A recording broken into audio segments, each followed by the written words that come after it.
everybody, welcome back to York Radio, and today I'm here with Angela. And today you are here on... Hey guys, welcome to Europe, where we bring you weekly topics and new content.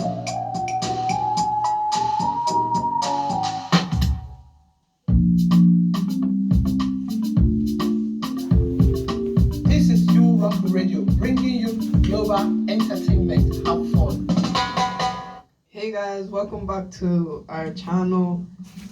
Welcome back to our show, Story Time with Terry and Angel. And today we're going to be talking about a movie. It wasn't an English movie, but it was very interesting and there was a lot to be learned from it. Terry didn't really watch the movie, so we're going to be talking about it, and he's going to say like what he picked up from the movie I watched. This is called The Neighbor. So it was about a man that used to live in a luxurious house with him, his wife, and his son, but he lost his job unfortunately, and they had to move into a less luxurious place. So this man was in disbelief that how can I move from top class to low class? You get me? So the people that moved into his house, he would go there. He still had the keys to the house. I don't know why. I don't know how that's possible. He still had the keys to the house. So he would go when he would stalk them from when the man leaves for work, when they drop the daughter in school. Then he would go to the house. He would walk around to see how they've changed the house up. He would sit down, use the toilet, do everything. Then he would go home. So he kept doing it for a week straight. Instead of him to go and look for a new job. What's it called? He kept doing it for a week straight. His wife would be asking him, where's he going every day? She starts suspecting, okay, maybe he's cheating or something. Is it because we're not as rich as we used to be now, it's getting to you. He stopped spending time with his son and everything. So one day, he wanted to pretend as if he's just welcoming the neighbors, saying that he lived next door. So he brought flowers up to them. And the gardener saw him and asked him, what are you doing here? That you moved from here, like it's been a long time, you get me? Then he now goes, oh, I just wanted to go welcome the neighbors and da-da-da. The gardener now followed him. He was like, but the neighbors have left the house in his head, you get me? So he just pretended, now followed him and saw that the man used to go and, chill around the house and do everything. Cool. So when the man came outside, he threatened the man. He was like, if you don't do something for me, I will tell them that you've been coming to the house. So he was like, okay, what do you want me to do? He now said that the man should go and be getting the daughter's underwears, the day underwears, and put in a bag. So he was a pedophile, you get me? Two of them are murdered. Then Jose was like, why would I do something like that? He now goes, if you don't do it, then you go to jail basically, because that's, Then he was like, he was like, what the hell? So he had to do it. So he went to go get the young girl's undies and put it in a bag. And when he was doing it, the wife came in the house. His wife or the new neighbor's wife came in the house. So he had to hide. Eventually he snuck out and he got the gardener, the girls. So after that he started following the man to this, because he used to be a drunkard. He searched on his computer. They had an accident like 2 years ago because he used to drink a lot, but now he's doing therapy. So he found out where the man is doing therapy. Them group meetings.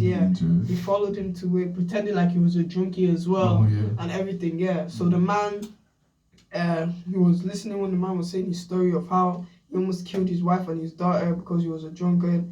Then Jose now pretended as if he was in the same shoes he had his own story. So that's how they became friends. The man started getting to know the new neighbor, everything he does.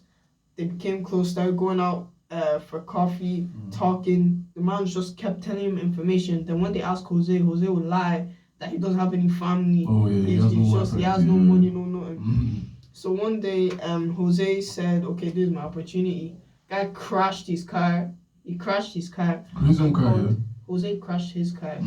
And the car was the only rich thing they still had left, him and his family. And the wife was telling him to sell the car so he could have money. And he was like, okay, he will sell it. So he crashed the car. And he called the new neighbor guy to come help him, please. that he got drunk, he relapsed again, so he could come. The man left work and came, and he poured vodka on his body, so it would be as if he was the one that was drinking when he goes back home. You get me? Then he now emailed himself. He used the man's phone to email himself saying, "Calm down." Oh, to make it look as if he called him. Yeah. He now wants to go tell his wife that the husband is still drinking, that he crashed my car, so they could divorce.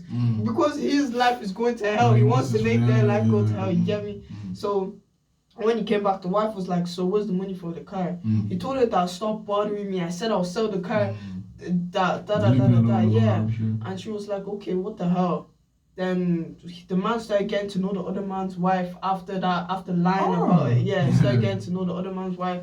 He would take her daughter out to ice skating. He would not snap picture and send to the man. Yeah. Wait, so the man that was framed got to know that man that framed him, his wife? Yeah, he started getting to know his wife, leaving his own wife and son at home. Wait, and they bought her daughter as well? No, he had a son. Oh, and the daughter, yeah.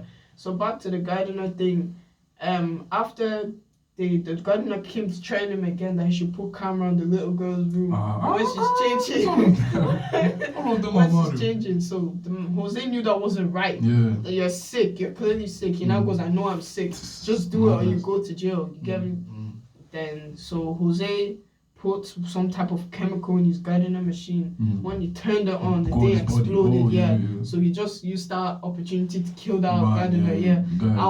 I don't like Jose, but what he did was good because why he be a pedo? You get me? So yeah, killed the gardener man. Then that was his opportunity to keep doing what he was doing because no one is there to threaten him. So he kept making the neighbors fight all the time. She said she wants a divorce. Then he found out that the man was allergic to sesame oil seeds. So if it touches him in any way, he would die. So he bought pepper spray for the wife and he put sesame oil in it and said in case he ever touches you, you ever get angry, you spray it on him. So she was like, okay. She wouldn't really need it though. He was like, no, just have it. Then she took it and she put it in the cupboard. Then let me guess, the Jose man wants to go and tell the guy that he's sleeping with her or something like that. He didn't do that. He just started taking the wife and the daughter out more and he snap picture. And she kicked the man out of her house. So Jose was happy that they kept fighting. He would come there, stand outside, we watch them fight. Then one day, the neighbor came back angry and he was shouting at his wife, "How are you going to be following another man doing all this thing when I've been here for you? I promised you I'll get better." And she was like, "No, you keep relapsing." And he was swearing on everything, he didn't relapse. Then he held the woman and he was like, "Bro, you need to believe me." Then she got the pepper spray, sprayed it in his face. Then the guy started dying, he was choking and dying. Jose was outside watching. I was smiling. Yeah, then when it happened, Jose was just in the house immediately. He was like, oh my god, if I was the wife, I would have said, how do you know this was happening? How do you know this was happening? You get me? Then he now went to put the woman and the daughter in the room. He goes, "Don't worry, I'll take care of the body, that you guys should just stay there." She was crying. She was like, "I think I killed my husband." Then the man now woke up. Jose was stressed that he didn't die. Jose was stressed, so Jose now stepped on his neck so he wouldn't breathe. So Jose killed him basically. He actually killed him. Then he now divorced his wife and left his son. And went to the other woman. 6 months later, took his job, took his wife, took his house. But he took it again? No, he took the man he killed job. He took the man, his wife, took his house, took everything. That's madness, and left his old wife and his son. Then the wife now came a few months later and she was like, she clocked everything he did. She saw the sesame oil in the bin, everything, that she's going to tell the police. Then he goes, okay, go tell the police. I'll get the most expensive lawyer that'll bail me out and I won't pay school fees for her son, that she should go do it. And he'll stop paying rent for them. So she was stressed. She couldn't do anything. But in my opinion, I would have gone to the wife and told her, proved to her that, this man killed her. I wouldn't just think that he's lying because that's your ex, you get me? No, she has family photos proof. Everything. She should have done that herself, going to threaten the man. True, and the man was saying I had no family as well. Yeah, he lied about everything, you get me? And he just killed that man and took his whole lifestyle. So what I learned from it is just you need to be careful and you need to know who you're getting married to. Who you're getting into bed with and stuff like that. And I was like, his wife has been there for him since the start, since the bottom to the top. And because I don't know. Men are just crazy. Like I say all the time, she's been there for you. She's stuck beside you. Then you saw another woman that you found more attractive, and you just forget about your wife, forget about your son, and you're moving to that. And why was he envying that man? Wasn't the I man's think his fault? main obsession was the house, though. Yeah. The guy didn't even care about the woman. The guy just wanted the house. Once the guy entered the house, he was happy and satisfied. Like, he didn't care if he had that Yeah, woman or anything. Yeah, but he's crazy for that though. You didn't have to kill the man. If I was him, I would have worked my way up to get a better house. Yeah, exactly, to get a better house than where I used to And it's stay not even that before. deep. Like, you get me? You have new house. Like, He was crazy though. You I get don't know. I don't think it's that deep, though. You get He me? fell in love with the man's wife as well. Oh. Yeah. And started taking her daughter like it was his daughter, forgetting his son that he has at home, forgetting the wife, forgetting everything, you get me? So I just thought that it was just crazy, and some people do have problems like that though. Like it happens every day.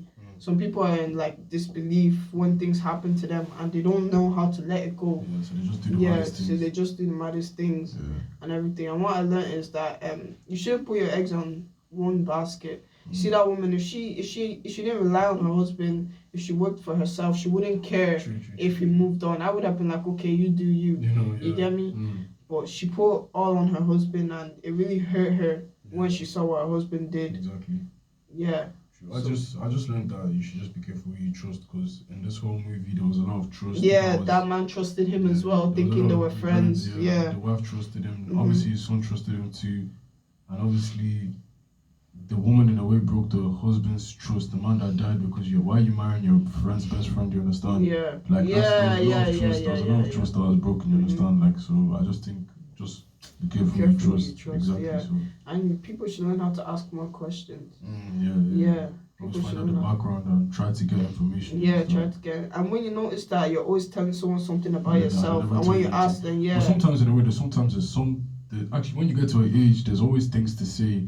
But when you're young, I don't think there's much to say. Like at the age I'm at now, if I'm having a conversation, there wouldn't be much experiences for me to tell you. It's not even about experiences. Like there's some people that you be talking to, and like when you ask them something, they start moving. Yeah. Like they wouldn't even give you a scenario about their own situation. Anything. So you should be careful because of those type of people. Like, just be careful what you say to them and everything. Yeah. That's it though. Thanks for listening, everybody. Thank you for listening to the movie. Be careful who you trust.